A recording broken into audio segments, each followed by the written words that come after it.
کبھی کبھی غفلت چڑھ جائے نا تو ان اللہ والوں کی باتیں بڑا اثر کرتی ہیں. میں نے بھی کچھ چیزیں رکھی ہوئی ہیں، جب دل میں محسوس کرتا ہوں نا کہ کوئی غفلت چڑھنے لگی ہے تو میں پڑھتا ہوں لوگوں کو کھول کے. میرے محبوب پاک کے صحابہ میں سے ایک نام حضرت سعید بن عامر کا بھی ہے. گورنر بنایا تھا یا عامل بنایا تھا حضرت عمر نے انہیں، ایک صوبے پورے کا. آپ کے گورنر ہاؤس کے پاس سے گزرے تو گورنر ہاؤس پیدل چل نہیں سکتے آپ، اتنا بڑا ہے.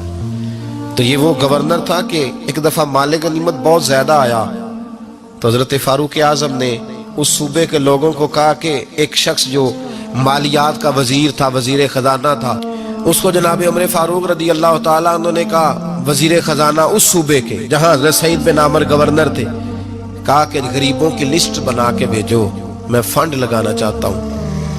تو جب لسٹ بن کے آئی تو چوتھے نمبر پہ گورنر صاحب کا نام بھی لکھا تھا.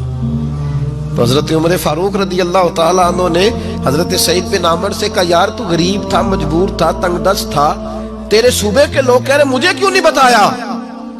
حضرت سعید لگے، عمر پہلے تو وہ بندہ مجھے بتا جس نے میرا پردہ کھولا ہے. وہ بندہ تو بتا، میں جانوں، میرا رب جانے، میں غربتوں کے رونے چوکوں میں کھڑا ہو کے نہیں روتا.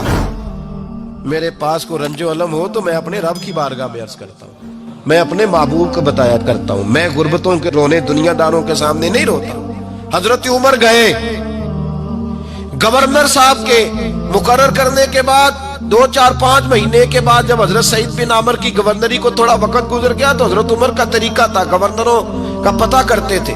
آپ کا طریقہ یہ تھا کہ جس علاقے کا گورنر ہوتا ہے اس کی جامع مسجد میں سب لوگوں کو جمع کرتے اور پھر گورنر کو بھی بلاتے. تو کہتے کوئی شکایت ہے گورنر کی تو بتاؤ.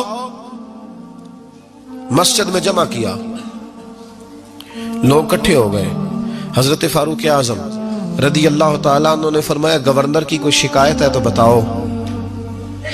تو صوبے کے لوگ کہنے لگے 4 شکایتیں ہیں گورنر صاحب کی.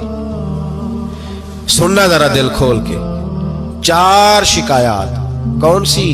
کہ پہلی شکایت یہ ہے کہ جب یہ نئے نئے آئے تھے تو فجر کے بعد مسجد میں بیٹھ جاتے تھے، جس کا دل کرتا تھا مل لے. اب یہ فجر پڑھ کے گھر چلے جاتے ہیں اور اشراق چاشت کے وقت 8-9 بجے آتے ہیں. دوسری شکایت یہ ہے کہ یہ پہلے رات کو بھی ملتے تھے، اب صرف دن کو ملتے ہیں، رات کو نہیں ملتے.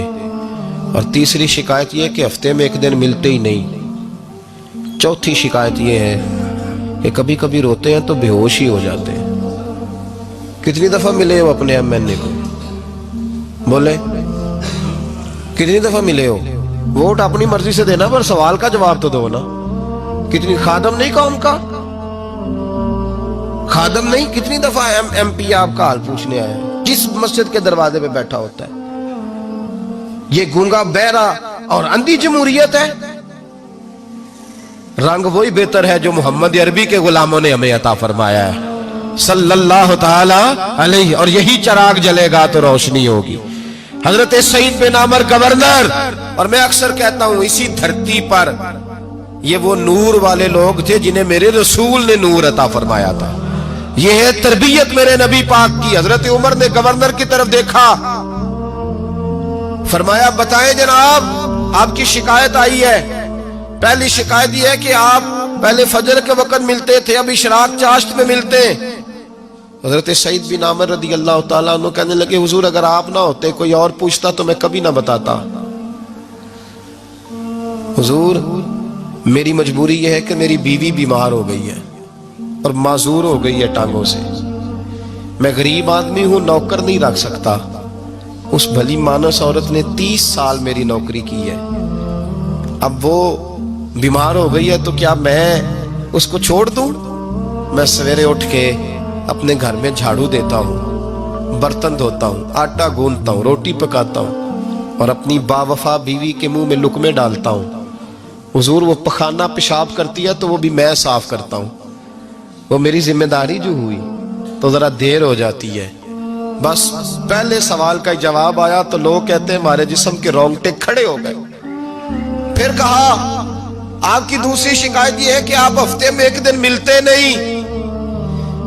تو حضرت سعید بن عامر کہنے لگے، حضور کاش یہ لوگ مجھے رسوا نہ کرتے، کاش سریعام نہ پوچھتے تو میرے اور میرے رب کا راز تھا، یہی بہتر تھا. فرمایا